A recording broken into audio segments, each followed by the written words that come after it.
ETF index mutual funds నేర్చుకుని stock మార్కెట్లో రాణించాలనుకుంటున్నారా? వెంటనే ఈ నెంబర్కి కాల్ చేయండి. నమస్తే రమ్మగారు. నమస్తే జయ. రమ్మగారు, మనము బౌద్ధ జాతక కథలు కూడా చెప్పుకుంటూ ఉన్నాం కదా, ఒక కథ చెప్పుకుందామండి.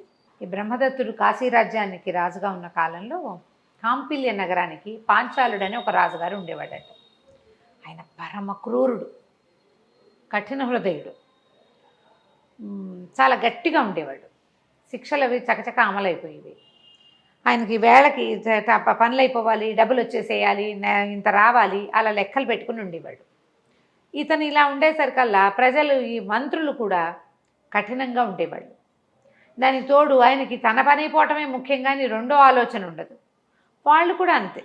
దానివల్ల ఏమైందంటే పన్నుల భారం పెంచేశారు. ఇప్పుడు సంవత్సరానికి ఇంత ఆదాయం రావాలనుకో, రాజు అన్నవాడు ఏం చేయాలి?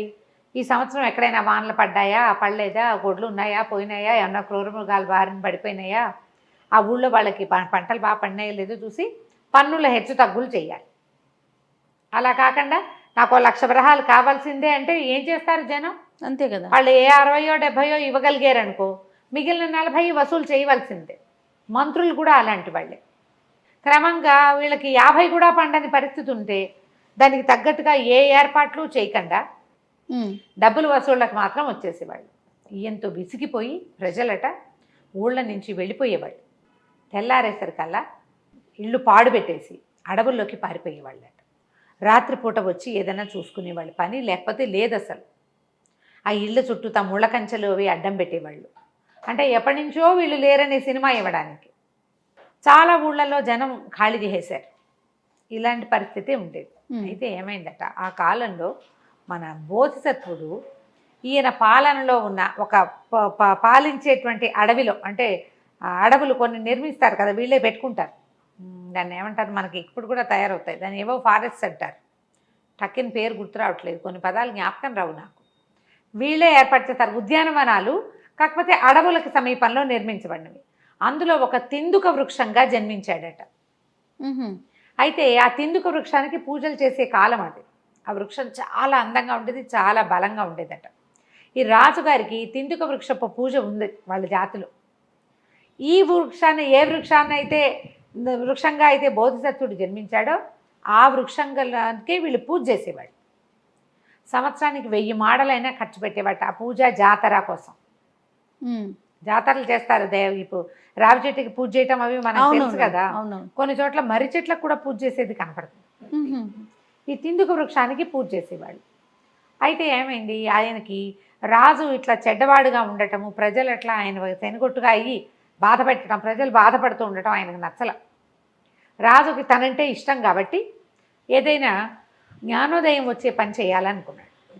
ఒకనాటి రాత్రి కల్లో కనపడ్డాడట ఆయన.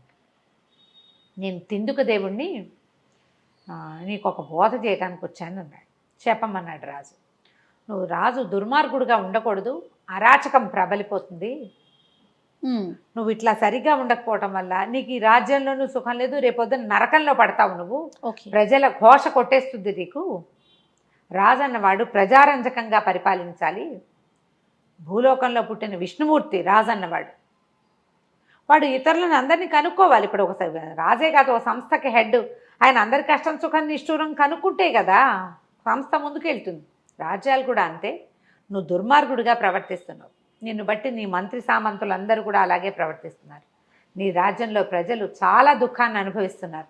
ఇళ్లలో ఉండకుండా అడవుల్లో ఉంటున్నారు వాళ్ళు. ఒక ప్రజలని అడవి దారి పట్టించావంటే నిన్నేమనుకోవాలి, ఇక్కడ బాగుండలేదు, ఇంకో దేశం పారిపోతారనుకో మన వాళ్ళు. మన ప్రభుత్వం సరిగా లేనట్టు కదా. ఈ రాష్ట్రం కష్టం అని అనుకుని పారిపోతారు. ఈ దేశం కష్టం అని వెళ్ళిపోతారు. అర్థమైపోతుంది కదా. ప్రభుత్వపు చేతకాంతనం, నువ్వు సరిగ్గా లేవు, సరి చేసుకో నువ్వు అని చెప్పాడు. నువ్వంటే నాకు పరమ ప్రీతి, అందుకని చెప్తున్నాను అని. పొద్దున్నే గబగబా లేచి పురోహితుడిని, మంత్రిని రప్పించి ఇక ఆ విషయం అంతా చెప్పాడు. నాకు ఇట్లా కాలొచ్చింది, తిందుక దేవుడు నాకు ఇట్లా ప్రత్యక్షమయ్యాడని. సరే మంత్రి అన్నాడు, సరి చేసుకుందాం అన్నాడు. కానీ రాజుకి ఏమనిపించిందంటే అసలు నిజంగా పరిస్థితి ఏంటో చూడాలి. పురోహితుడు అన్నాడు, ప్రభు, భగవంతుడు తనంతట తను స్వయంగా వచ్చి బోధించాడంటే నువ్వు చేయవలసిన క్రియ అది. ఎక్కడి నుంచి సరి చేసుకోవాలో చూడాలి మనం. కాబట్టి మన ఇద్దరం వెళ్దాం, ఊరంతా తిరుగుదామన్నాడు. ఆయన రాజ్యంలో పర్యటనకి పురోహితుడిని వెంట పెట్టుకుని మొత్తం ప్రభుత్వాన్ని మంత్రికి అప్పచెప్పేశాడు. నేను వచ్చేదాకా మీరు చూసుకోండి అని. పురోహితుడు ఆయన కలిసి మారు వేషాలలో బయలుదేరితే ఒక గ్రామం చేరారు. ఒక గ్రామంలో ఒక 10 అడుగులు వేసాక ఒక పెద్ద పూరిపాక, పెద్ద పాకము, దాని చుట్టూతా ముళ్ళ చెట్లు పెట్టున్నాయి. వీళ్ళు అక్కడికి వెళ్ళేసరికి చీకటి పడుతుంది, కను చీకటి. ఆ ముసలాయన ఒక ఆయన ఆ ఇంట్లోకి ప్రవేశించబడుతూ కాల్లో ముళ్ళు గుచ్చుకుని కింద పడ్డాడు. అబ్బా అని, నేను నా కాల్లో గుచ్చుకున్న ముళ్ళు పాంచాలుడి గుండెల్లో బాణంగా దిగాలి రేపు అని శాపనార్థాలు పెట్టేసరికల్లా పురోహితుడు అన్నాడు, అయ్యా నువ్వు వృద్ధుడివి, చీకటి పడిపోయింది, మీ వాకిట్లో ముళ్ళు గుచ్చుకుంది, రాజుకి గుచ్చుకోవాలని శపిస్తున్నావే నువ్వు అంటే, ఎందుకు శపించకూడదండి, రాజు సరైన వాడైతే నాకు ఈ కష్టం ఉంటుందా? ఏ గృహస్థైనా తన ఇంటి చుట్టూతా ముళ్ళ చెట్లు పెంచుతాడా? నేను ఎందుకు పెట్టాల్సి వచ్చింది ఇక్కడ? రాజు సరైన వాడు కాకపోవడంతో మంత్రి సరైన వాడు కాలేదు, దండనాయకుడు సరైన వాడు కాలేదు, వాడి తాలూకు ఏ అధికారులు సరైన వాళ్ళు కాదు. మేము ఇంట్లో ఉండకుండా ఇల్లు పాడుపెట్టి ముళ్ళకంపలు మొలిచేసి మా ఇళ్లల్లో నేను అడవిలోకి వెళ్ళి బతకాల్సి వచ్చింది, భార్య పిల్లలతో సహా.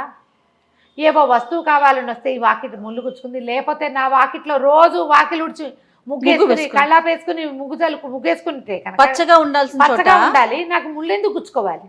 దీనికి కారణం రాజు కాదా? బాగుంది అనేసరికల్లా మరి రాజు అన్నాడు పురోహితుడి చెవులు, చాలండి నిజమే ఇది, వెళ్దాం పదండి అన్నాడు. అప్పుడే ఎట్లా ప్రభు, ఇది ఒకటి తెలిసింది కదా, ఇంకా ముందుకెళ్దాం పదండి.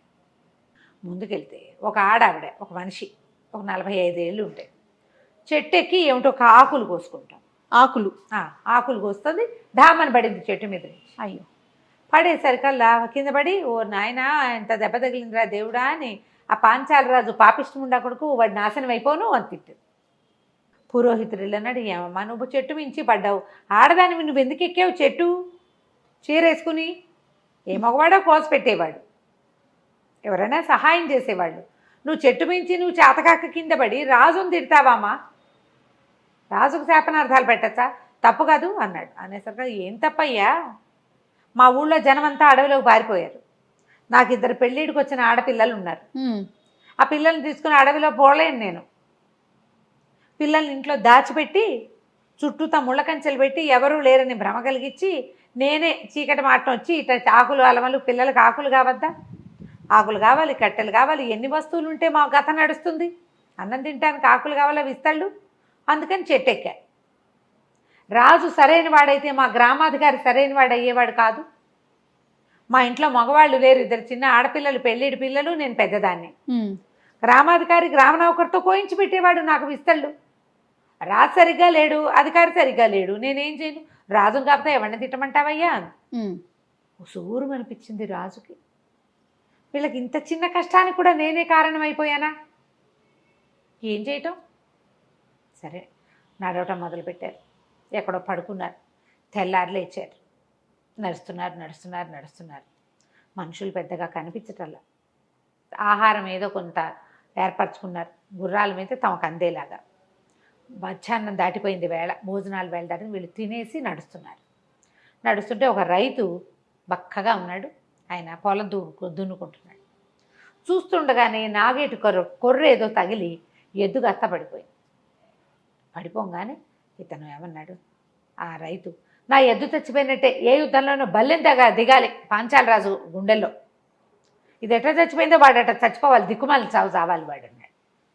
అనేసరికి పురోహితుడు అన్నాడు, ఏమయ్యా ఇంత మాట అన్నావు, నువ్వు చూసుకోలేదు దాన్ని, నువ్వేమో దున్నుతున్నావు, దృష్టి దాని మీద పెట్టుకోవాలి, దాని మీద పెట్టుకుంటే తగిలేది కాదు, నీ ఎద్దు చచ్చిపోయిన దానికి రాజుగుండెల్లో బల్లెం దిగాలంటావయ్యా, ఇంత మాట అంటావా నువ్వు అన్నాడు. మరి ఏమనండి, ఏం చెయ్యాలి, దుర్మార్గులుగా ఉన్నారు రాజభటులు, మా వెట్టిది నా కోసం తెచ్చిన అన్నం వాళ్ళు లాక్కుని తినేసిపోయారు, అట్లా చేసేవాళ్ళు, మరి ఎవరిది వాళ్ళకి పైన కంట్రోల్ లేకపోతే అలాగే ఉంటుంది కదా. 3 గంటలు దాటిపోయింది, 12:30 1 గంటకు అన్నం తినవలసిన వాడిని మధ్యాహ్నంలో పైన ఉన్నప్పుడు అంటే అంకెల్ నేను చెప్తున్నా కానీ ఆ కాలంలో అంకెల్ లేవు కదా, సూర్యుడు మింటనున్నప్పుడు తినాలి, రెండో పక్కకి దిగిపోతున్నాడు, ఇంకా అన్నం లేదు, కడుపు దహించుకుపోతోంది, సహాయం వచ్చేందుకు మనుషులు లేరు, అందరూ అడవుల్లోకి పారిపోయారు. ఏదో నేను ఒకళ్ళు ఇద్దరం మేము చేసుకుందామంటే మాకు తెచ్చుకున్న గుప్పెడన్నాన్ని కూడా వీళ్ళు మింగేస్తారు. రాజు వల్ల కదా సైనికులకి ఇట్లా ఎందుకుంది, వాడికి జీతం బచ్చం సరిగ్గా లేవేమో, లేకపోతే ఎవరైనా కొట్టి తినరా అని చెప్పారేమో పైన. మమ్మల్ని రక్షించాల్సిన సైనికులే మమ్మల్ని భక్షిస్తున్నారు రాజు వల్ల. బల్లెం కాదు గుణపం దిగాలి అసలు వాడి గుండెల్లో అన్నాడు. రాజు బాగా బాధ వచ్చేసింది. వెళ్ళిపోదామని సరే ఒక చెరువు వైపుకి నడుస్తున్నారు వాళ్ళు. వెళ్ళిపోదాం అనుకున్నారు. మనం వెళ్ళి రాజ్యాన్ని సరి చేసుకుందాం, మంత్రుల్ని తర్వాత ఏమో అధికారుల్ని సరిచేద్దాం, రేపటి నుంచి ఇదంతా సరిచేయాలి. వెళ్తుంటే ఒక సరోవరం, ఒక చెరువు కనపడి, సరోవరం లాగా ఒక చెరువులాగా. ఆ చెరువులో కప్పల మీద నుంచి కప్పలు ఉన్నాయి, కప్పలు ఎగురుతుంటే కాకులు పైనుంచి వాలి బతుకున్న కప్పల్ని తింటున్నాయి, పొడుచుకుని. ఆ కప్పలు, కొన్ని కప్పలు పెకపెక అని శబ్దంతో తిడుతున్నాయి ఏవో. రాజపురోహితుడికి వాటి భాష అర్థమవుతుంది. రాజును కూడా ఇలాగే బతికుండగానే రాబందులు పీక్కు తినాలని శపిస్తున్నాయి కప్పలు. అయితే వీడు రాజపురోహితుడని ఈయన వాళ్ళకి తెలుసు కప్పలకి. ఇంత శపించాలా, కప్ప కూడా శపించాలా రాజుని అని అడిగితే, నువ్వు పురోహితుడు కాబట్టి ఇట్లా అడుగుతావయ్యా. ఈ ఊళ్ళో కాకబలు లేవు ఈ దేశంలో. కాకి కూడా ఎంగిల్ చేత్తో కూడా ఎవరు కాకిని విదిలించట్లా. వాళ్ళకి తినడానికి తిండి సరిగా లేకపోతే వాళ్ళు కాకులకేం పెడతారు? అదే కదా, కాకబలి వేయాలి కదా. ప్రతి వాళ్ళు దీంట్లో దారుల్లో బలి వదిలిపెట్టాలి, బలి అన్నం వేయాలి. ఏమీ లేదు, జంతువులకి కాకులకి అన్నిటికీ ఆహారం లభించాలి. అవి మమ్మల్ని బతికుండగానే పీక్కు తింటున్నాయి. ఊళ్ళో కనుక ఆహారం దొరికితే అది అడవిలోకి ఎందుకు వస్తుంది, చెరువుల మీద ఎందుకు పడతాయి? చచ్చిన కప్పని తింటుంది కాకి, బతికున్న కప్పని పీక్కు తింటుందంటే దానికి ఎక్కడా లేదు, కడుపు కాలిపోతుంది. కాకులకి కూడా ఆహారం దొరకని రాజ్యం ఇది. మరి రాజుకి ఇలాంటి శిక్ష కాకపోతే ఎలాంటి శిక్ష ఇవ్వాలి? ఆయన వెంటనే వెనక్కి తిరిగి వెళ్ళిపోయాడు. మొత్తం ప్రభుత్వాన్ని సరిచేశాడు. కఠినాత్ముడుగా ఉండడం మానేశాడు. తిందుకు దేవుడి వల్ల జరిగింది, బోధిసత్వుడి వల్ల ఈ రాజులో మార్పు వచ్చింది. అతను తెలుసుకున్నాడు, ఊళ్ళోకి వెళ్ళి రాజు అయిన ప్రతివాడు దేశాటన చేయాలి. ప్రభుత్వం కూడా చూడు, మన సర్వేలు నిర్వహిస్తారు కదా, ఏం కోరుకుంటున్నారో ప్రజలు. ఇవి దొంగ సర్వేలు కాదు, బయాస్గా చేసేవి కాకుండా జెన్యున్గా చేస్తే మనకు తెలుస్తుంది పీపుల్ ఏం కోరుకుంటున్నారు, వాళ్ళకి ఏం కావాలి అని. అది చేసి ఆ రాజు సరి చేసుకున్నాడు. తర్వాత కాలంలో మరణించిన పాంచాలుడు స్వర్గానికే వెళ్ళాడట, నరకానికి వెళ్ళాల.